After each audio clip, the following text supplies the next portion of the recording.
Hey, hey, hey. Time for another out of this world story from our space. Going over my history.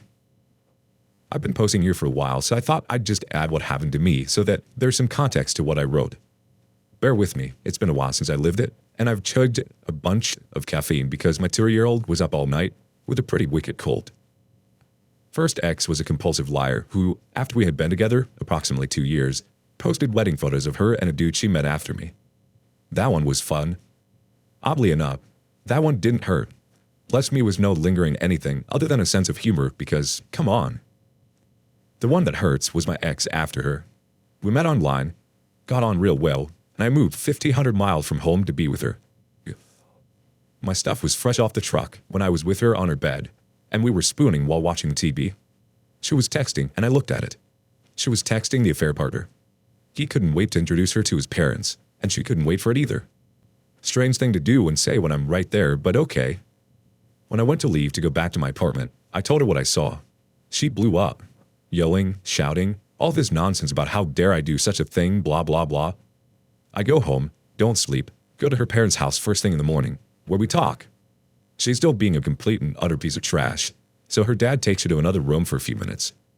When she comes out, it's all tears, apologies, 1,000 hollow words.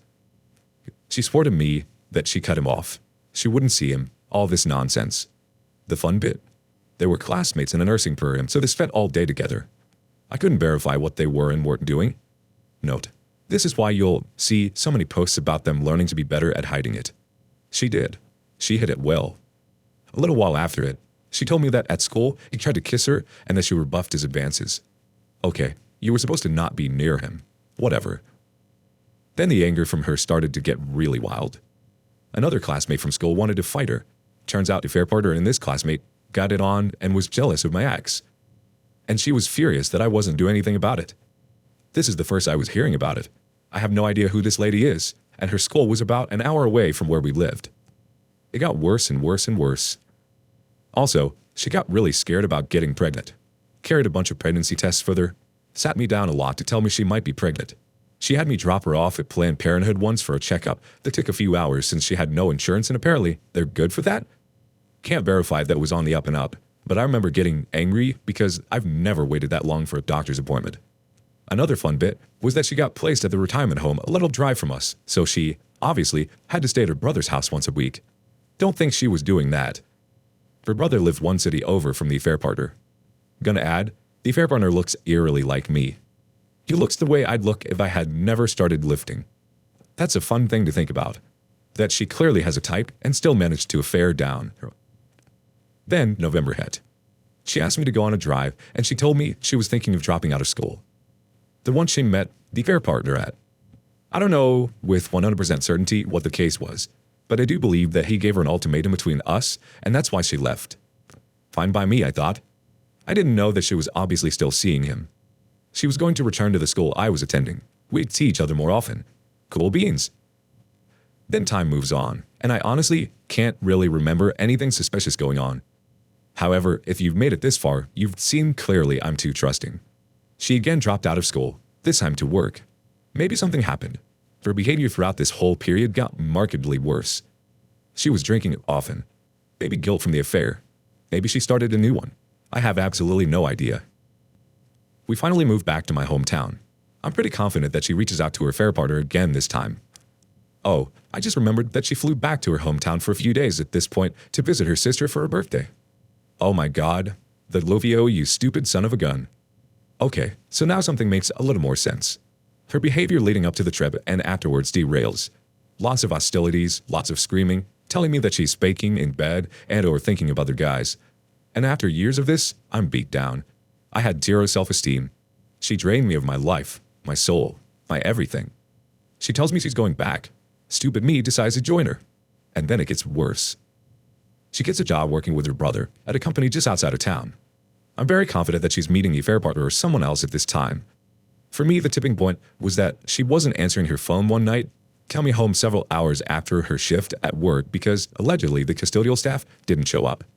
Right. Okay. At this point, I'm getting hit, screamed at for any slight, real or imagined. She's telling me that our kids aren't going to be raised knowing anything of my culture.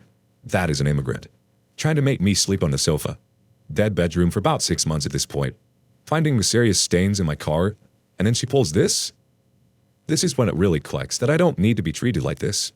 I finally decide to grow a spine and tell her I'm done. It was a week after Valentine's Day that I left. I believe. Had my brother fly up to help me drive down. Lots of messages from her oscillating from, "Please come back, I'll do anything," to just venom. I didn't do no contact, so I got to hear about her bringing men to the apartment we shared and nailing her to the bed we used to sleep on. Then, for meeting a guy and how she was in love with him. This was maybe 2 months after I left. Then I remember playing Civ 5 and got a text message. It was her. She had just turned 8 weeks pregnant. Oh, dang. 8 weeks before that was my birthday. Whatever, we weren't together anymore. She wanted me to hear it from her before she posted it on social media. Neato. I only found out who the dad was like 2 months after. It was the affair partner. No idea about the guy she was apparently in love with, but rip to him because her declarations of love and then getting knocked up by the affair partner were incredibly close together. Her and the affair partner are still together. Married. They have 2 kids together. She's in the town. She would cry to me over her fear of being stuck there forever. I remember she was once crying about how she was afraid that when I went back to my parents' house, that I would revert back to who I used to be. Which is really a funny statement because I'm still someone who has never cheated, and I grew so much after I cut her out of my life. Honestly, it's pretty remarkable how much better my life became after she was no longer in it. After a few years, lots of exciting and new experiences, I met my wife. Glorious woman. Stunning. A heart of gold. A remarkable wife, and a few years ago, she became a wonderful mother. Had I stayed, I never would have met my wife, had my kids, started this company that gives me a lot of freedom, and we're closing on our new house next week. My ex hated the idea of me doing anything or displaying ambition. My wife cheers me on continuously. I remember the joy in my ex's voice when she said how happy she was that I gave up on my dream of going to law school. My wife encouraged me to go and cheered me on every step of the way until I dropped out because it turns out I really hated it. My ex hated the idea of leaving the country. My wife and I honeymooned outside the US and cruised a lot. I won. Don't know if there's a polite way to say it, but I really did. My life is so much better than it was then that it's incredible to think about how far I've come. I made so many great new memories, met great new people, and my life really has turned around in ways I never thought possible. To wrap this up, I suppose things aren't all too great for them because my ex, since she reached out a year ago, to, I guess, try and make amends with me, apologizing for all the things she said and did, and to tell me that there's a place in her heart for me because I was her first love. Oh well, sucks to suck, am I right? Our first reaction comes from Suspicious Weekend 284. Block her and move forward. Stop analyzing. Stop looking into the past. Stop revisiting, etc. Focus on the now. Focus on your own mental health and well-being. Another comment from Accomplished Ferret 70. Woofio. It does indeed suck to suck. If you had posted your story when you were still with your crazy cheating ex, asking us whether we thought she was cheating, how you could convince her to pick you, and what you could do to somehow convince yourself that you could work things out, folks here would have been beating up on you pretty hard, and I would have thought to myself that you needed to hear it. But I am very glad to hear your story now. You really should be proud of yourself. Well played, my friend. You won the long game. Congratulations and best wishes. Moving on. Wife is upset I don't trust her, is having second thoughts about the baby. My 27 male wife, Annie, 30 female, had an infidelity episode. We had been together for almost 7 years, I believe. Since college, we got married a year or so after. It's a long and frankly tiring story to repeat, but I'm aware my behavior needs context. To start, she lost weight. In her words, felt attractive for the first time in her life. She has always been pretty, but was mostly into the whole body positivity movement, till we started losing weight due to a medical concern. She and her friends started showing themselves online to strangers behind my back, and my wife got addicted to the attention. When her friend tried to get her to calm it down, as she started going too far, doing private cams, sexting, and accepting money from folks for private streams, she apparently didn't listen. I knew something was up with the lying, secrecy, gaslighting, and all that, but the final straw was overhearing a convo between Mimi, 30 female, and Annie, where Mimi told her she was taking things too far and that she was going over the line, but I wasn't sure how or what it was about. And Mimi threatened to tell me herself if Amy didn't talk to me.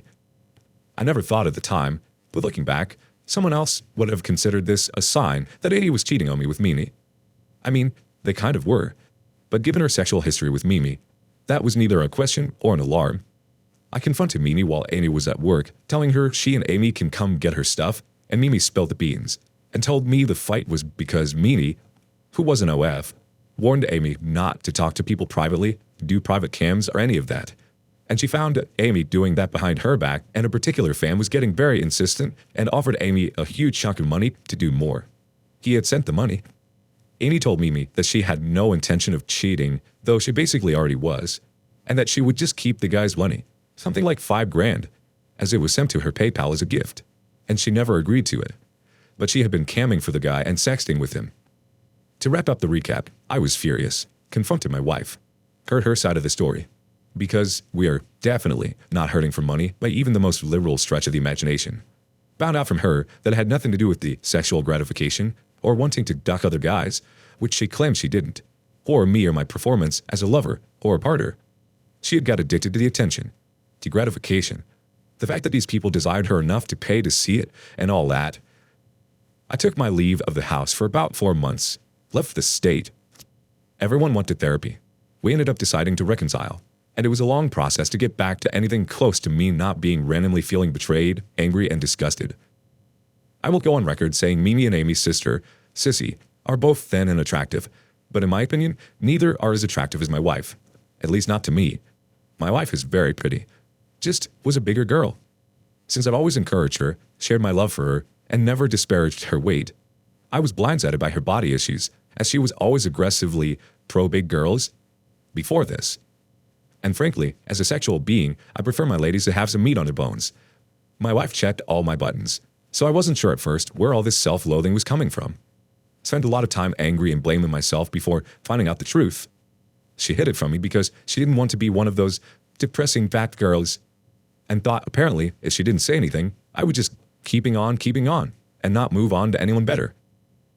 I asked the fact that I loved her, married her, moved halfway across the country away from all my friends and family, bought her a huge house, and worked tirelessly to make her happy wasn't enough to show that I loved her.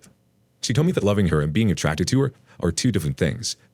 Frankly, it is a nightmare dealing with my own hate and sense of betrayal and wanting to help my wife through this mental weight that has had her down her entire life, it seems. It's not easy, but I've been managing. Through therapy, honesty, and finding out some truths, I've come to terms with a lot of my wife's insecurities. None of it excuses her behavior, but I'll give some highlights. She was bullied by her thin sister most of her life for being big. After being overweight, killed their mother.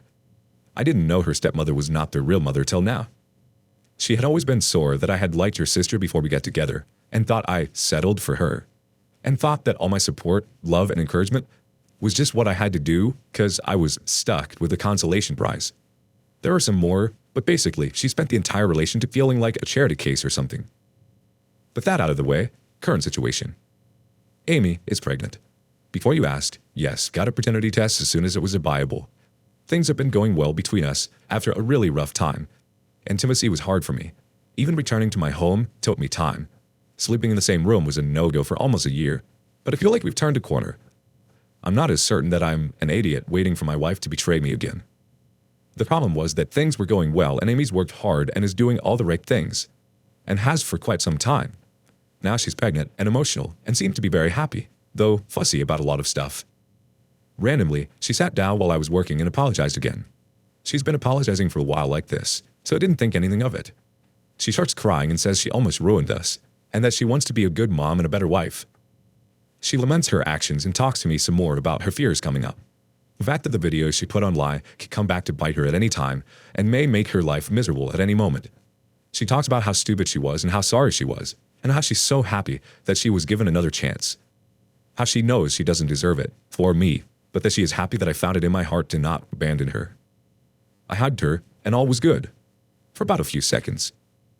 She then says something that irked me. She said she was happy that I trusted her enough to try. I stopped, because it was the first thing she said that felt wrong. It must have shown in my face. So she asked me what. I shrugged and told her thank you, and said it's going to be difficult for everyone, but I've made the decision to try and make it work, because I love her. She picks up on the evasive answer and asked me again what the problem was. I looked at her and told her that trust takes time. I then told her that once you break something, no matter how much you care to put it into gluing it back together, it will never be whole again. it will never be what it was. You lose flakes, little dust particles, pieces that make it what it was. And when you sit it down, even if you got it looking exactly like it should, you're careful because you know it can break easier the next time. Amy asks if that means she's never going to live down what she did. I told her I didn't know, that I hoped so, but that's all I had, was hope. She asked if that meant I would never trust her again. I told her I don't know. Trust takes time. Right now, I have hope that things will be better. But as far as faith and trust, I simply can't have faith and I don't completely trust anyone anymore. I told her that statistically speaking, it was far more likely that she'd cheat on me or betray me than that everything is good from now on. Most people who commit infidelities are repeat offenders, and most people who reconcile find out later that their spouse just got better at hiding their illicit activities. She found a reason once to lie to me, to betray me, to gaslight me, to put our entire relationship at risk, and it wasn't hard to find some justification. I told her the mind is an amazing tool and that people can justify a lot of things. I hope you make it and everything will be okay. I love her and have chosen to take the risk, but I'm not in a position to offer my trust, and I'm just not the kind of person who has strong faith in things I can't quantify. All the data is telling me I'm a moron, and that having a child with her is probably a mistake I will end up sorely regretting. Forgiving a cheater seems to be, but I love her, and she seems sincere, so I'm betting against the odds. I hope the trust returns, but it takes time. In the meantime, she has all my hopes. She did not take this well, at all. In fact, she started to ugly cry. I didn't know what to say to her, so just held her. She then asked if I don't trust her. Then, am I ever happy about the baby? I told her yes. Regardless of her or I'm gonna love my kid no matter what. We certainly weren't trying for a baby, but I'm all on board with being a dad. She asked if I'm stupid for having a child with her. I answer that all evidence points to that being the case. I hope I'm not, but again, the odds are not in my favor. She took this even worse. She asked why not just have an abortion? Why subject me to this if I don't have faith in us? I told her that faith isn't easy and trust takes time. I got hope. That's about it right now. That it'll take more time and we are just on the journey. Hopefully, we'll get there together. Amy got quiet and then began sobbing. She left the room and locked herself in her office. I checked on her several times, but she was just crying. Then her mother came to get her, hugged me, and told me she will sort it out. Amy's been in her parents' house for 2 days. I've called. I'm hearing Amy is having second thoughts about the baby. Though we are almost 4 months into the pregnancy. I've come by her house to drop off food I could for her, but Amy cries every time she sees me now. So just give it to her father and leave. I'm being told that it's just hormones and that everything will be okay. Amy's therapist is on vacation, and I can't wait for her to get back. What am I supposed to do here? I'm trying to be honest and supportive. I've had to balance my own feelings and hers for so long now, and now that she's pregnant, and I expected to get over it. Hey, you chose to reconcile, so you can't have those feelings anymore. The situation seems delicate, and I have all the tact of a rampaging elephant. What can I do here? How do I make this one to feel better without lying to her? Do I have to suck it up and pretend I don't have fears or doubts? I do. I'm scared shitless that the next time she's depressed, she'll do something crazy to make herself feel better. I also have the nagging doubts in my head given how most of these stories have ended on Reddit. I'm not ready to throw in the towel. I made my decision. I am reconciling and we're having a baby. We're staying married and I do love this woman with all my heart. But I do not trust her with that heart. I just need some advice on how to navigate these emotions. Our first bit of advice comes from Cranach. You and her need to accept the reality you're living in now and need to think about your expectations because what she did changed everything. Trust can be restored, but it will never again be like it was before. Reason for that is that she showed you what she's capable of. What she's capable of is a part of her that you were not aware of before, but that you are aware of now. That she is capable of doing that doesn't mean that she will do it again, but she is capable of doing it again. So even if she does everything right, you will always be aware of what she is capable of. Because of that, you can't give her the same trust again like you did before. You need to protect yourself. When you gave her all of your trust before, you put yourself into a position where she could hurt you like no one else could, which she did. You can trust her again, but it will be on a level where you don't make yourself so extremely vulnerable again. You and her both need to accept that and adjust your expectations accordingly. Their marriage can still be beautiful, but it will be a different kind of beautiful. But different doesn't need to be bad. But as long as your or her expectations are to get back what you had before, you both will only find disappointment.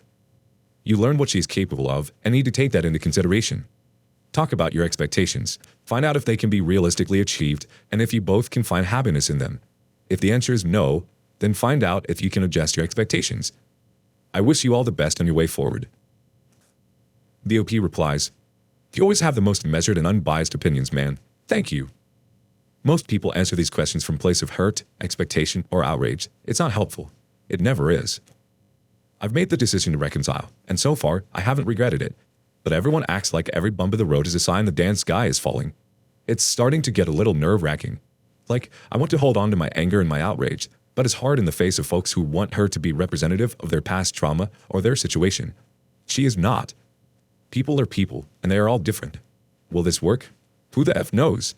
But you know what?